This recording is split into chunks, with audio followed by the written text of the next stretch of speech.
अस्सलाम वालेकुम। स्वागत है आपका मेरे किचन ब्लॉग में। तो देखिए आज है शाम की अफ्तारी का टाइम। तो देखिए मेरी किचन में शाम की अफ्तारी में क्या बनने जा रहा है।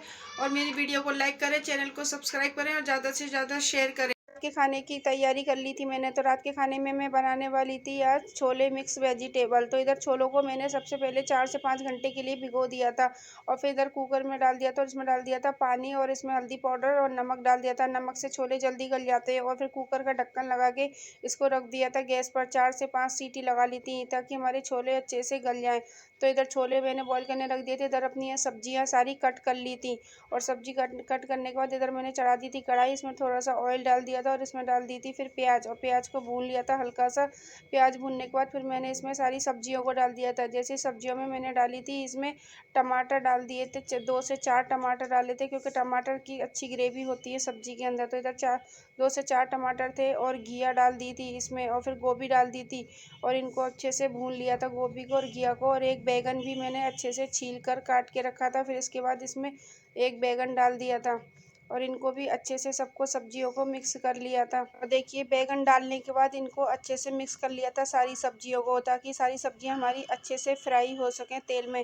तो इनको अच्छे से मिक्स कर लिया था। फिर इसमें मैंने डाल दिया था थोड़ा सा नमक क्योंकि नमक से ही सब्जियां जल्दी गल जाती हैं और जल्दी से पक जाती है। तो इधर नमक डाल दिया था और फिर इसमें डाल दिया था पानी और इसको डालने के बाद मैंने इसको 5 से 7 मिनट के लिए धीमी गैस पर रख दिया था ताकि ये सब्जियां हमारी अच्छे से बॉईल हो जाए। तो देखिए इधर सब्जियां हमारी हो चुकी थी अच्छे से बॉईल और सारी सब्जियां गल चुकी थी। फिर मैंने गैस को बंद कर दिया और इसके बाद मैंने इसको ठंडा होने के लिए रख दिया था कम से कम आधे घंटे के लिए ताकि ये ठंडी हो जाएंगी। तो इसे हम मिक्सी के जार में पीस लेंगे क्योंकि इसकी हम ग्रेवी बनाएंगे सारी सब्जियों की। तो इनको देखिए ठंडा होने के बाद मैंने मिक्सी के जार में निकाल लिया था और फिर इनको पीस लिया था बारीक। और फिर इधर मैंने चढ़ा दी थी कढ़ाई और कढ़ाई में डाल दिया था तेल और पनीर को फ्राई कर लिया था अच्छे से ब्राउन होने तक क्योंकि पनीर ब्राउन ही अच्छा लगता है। तो इधर पनीर को ब्राउन होने तक भून लिया था। फिर इसके बाद इसमें मैंने डाल दिए थे गोभी और आलू जिसको मैंने बारीक काट के रखा था। तो इनको भी अच्छे से फ्राई कर लिया था। इधर सब्जियों को हम फ्राई कर लेते हैं तो इससे काफ़ी अच्छा टेस्ट हो जाता है और सब्जियां भी काफ़ी अच्छी हमारी खड़ी खड़ी रहती है फ्राई करने के बाद क्योंकि सब्जी घुलती नहीं है फ्राई कर लेते हैं। तो इसके बाद तो देखिए इधर मैंने गोभी और आलू को भी अच्छे कि इधर गोभी और आलू भी अच्छे से फ्राई हो गए थे। फिर इनको भी मैंने एक बर्तन में निकाल लिया था और फिर कर लिए थे सारे मसाले तैयार। तो इधर देखिए सबसे पहले जीरा डाल दिया था और जीरा को अच्छे से भूनने के बाद फिर इसमें थोड़े से खड़े गरम मसाले डाल दिए और फिर इसमें डाल दिया था मैंने अदरक लहसुन का पेस्ट और इसको अच्छे से भून लिया था अदरक लहसुन के पेस्ट को।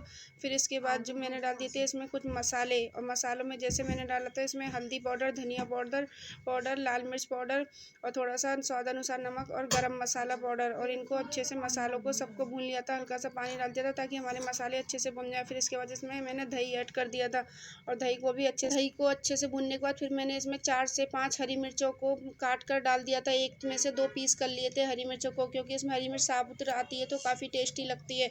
और फिर इसके बाद जो ग्रेवी को मैंने मिक्सी के जार में पीस लिया था सारी सब्जियों की ग्रेवी बना ली थी उस ग्रेवी को डाल दिया था। और फिर इसके बाद इसमें डाल दिया था छोले मसाला और मैंने डाला था एवरेस्ट का छोले मसाला। तो देखिए मसाला डालने के बाद फिर मसाले को काफ़ी अच्छे से मैंने भून लिया था। इसको कम से कम इतना भूनेंगे जब तक हमारा मसाला अच्छे से पूरा जाल ना दे दे। तो देखिए ऐसे अच्छी तरह से मसाले को भून लिया था। फिर इसमें मैंने डाल दी थी हींग क्योंकि मैं शुरू में हींग डालना भूल गई थी। तो फिर मैंने बाद में इसमें हींग भी ऐड कर दी थी और मसाला हमारा अच्छे से भुन चुका था। फिर इसके बाद मैंने जो गोभी और आलू फ्राई करके रखे थे वो डाल दिए थे और छोले जो बॉईल हो गए थे हमारे छोलों को डाल दिया था और पनीर डाल दिया था और इनको अच्छे से भून लिया था 5 से 7 मिनट तक सारे मसालों में हमारी सारी सब्जियां मिक्स हो जाएं इतना इनको अच्छे से भून लिया था। फिर इसमें डाल दिया था मैंने थोड़ा सा पानी क्योंकि इसमें ज़्यादा पानी नहीं रखते, इसको थोड़ा सा लिक्विड ही रखते हैं सब्जी को।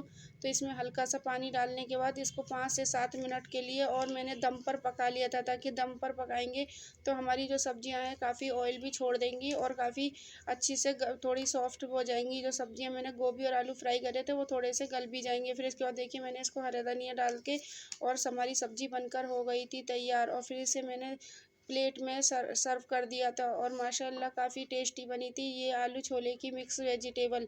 तो देखिए हमारी सब्ज़ी बनकर हो गई थी तैयार। फिर इधर मैंने कर ली थी रोज़ा अफ्तारी की तैयारी, क्योंकि आज रोज़ा अफ्तारी का टाइम हो गया था। तो रोज़ा अफ्तारी में आज मैं बनाने वाली थी चिकन फ्राई। मैं आज बच्चों की फरमाइश थी कि मम्मा चिकन फ्राई बनाओ। तो जैसे कि मेरे हस्बैंड कल लाए थे पालक चिकन बनाने के लिए, तो मैंने आधा चिकन बचा लिया। तो इधर देखिए चिकन को मैंने रख लिया था। फिर इसमें डाल दिया था मैंने अदरक लहसुन का पेस्ट और विनेगर डाल दिया था। और इसमें डाल दिए थे कुछ मसाले जैसे धनिया पाउडर, लाल मिर्च पाउडर और भुना हुआ जीरा और स्वाद अनुसार नमक डाल दिया था। और इनको अच्छे से कर लिया था मिक्स। और इसमें डाल दिया था थोड़ा सा दही, और दही को डालने के बाद फिर इन्हें काफ़ी अच्छे से मिक्स कर लिया था, ताकि सारे मसाले इसमें चिकन में मिक्स हो जाए। और फिर इसके बाद इसमें थोड़ा सा चिकन मसाला डाल दिया था और इसको भी अच्छे से मिक्स कर लिया था।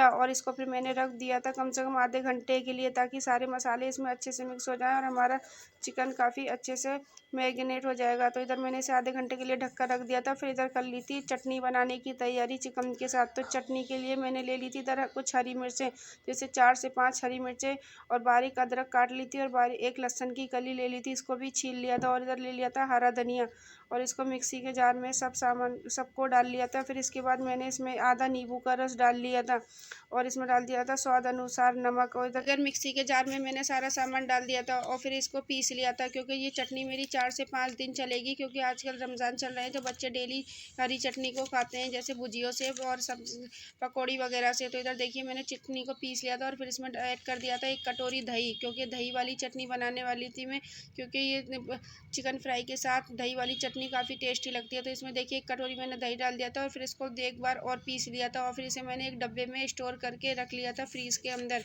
और इधर मेरी चटनी भी बनकर तैयार हो गई। और चटनी जैसे कि मैं हमेशा ही पहले से ही बना कर रखती हूँ सारी, क्योंकि चटनियाँ काफ़ी काम आती हैं, जैसे मीठी चटनी हो, हरी चटनी हो, सारी चटनियाँ मैं पहले से ही तैयार करके रख लेती हूँ। और फिर इधर हो गई थी मेरी चिकन फ्राई करने की तैयारी। तो जैसे कि चिकन को मैंने पहले से ही सारे मसाले लगा के रख दिया था।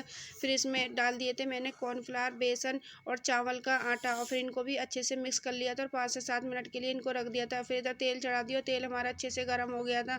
तो फिर इसके बाद सबसे पहले मैंने पापड़ वगैरह सेक लिए थे, क्योंकि अफ्तारी का टाइम हो गया था। फिर इसके बाद मैंने चिकन फ्राई कर लिया था, और चिकन फ्राई होने के बाद देखिए इधर हमारी हो गई थी रोज़े की तैयारी। तो इसके बाद फिर हो गई थी हमारी रोज़ा अफ्तारी की तैयारी। तो जैसे कि रोज़ा अफ्तारी में मेरे अफ्तारी काटने जा रही थी, तो इधर अफ्तारी मैंने सारी काट ली थी दस्तरखान पे। माशाल्लाह हमारी अफ्तारी भी बनकर हो गई थी तैयार, क्योंकि काम करते करते काफ़ी टाइम हो गया था, रोज़ा अफ्तार का टाइम हो गया था। तो ये देखिए माशाल्लाह हम सब ने रोज़ा अफ्तार किया और अल्लाह से काफ़ी दुआएं मांगी, क्योंकि रोज़ा अफ्तार के टाइम जो भी दुआएं मांगे वो पूरी होती हैं। तो माशाल्लाह सब ने काफ़ी दुआएं मांगी। फिर इसके बाद हमने मगरिब की नमाज़ वगैरह अदा की, और सब ने फिर खाना वगैरह खाने बैठ गए थे। तो इधर मैंने गरम गरम रोटियां बना दी थी, क्योंकि मेरे हस्बैंड और बच्चे सब लोग खाना खाने बैठ गए थे। फिर हमारा खाना वगैरह हो गया था। फिर इसके बाद मैंने अपनी किचन की साफ़ सफाई की, क्योंकि अफ्तारी के टाइम काफ़ी बर्तन वगैरह हो जाते हैं। तो इधर बर्तन वगैरह धुल चुके थे, इधर किचन मेरी पूरी क्लीन हो चुकी थी।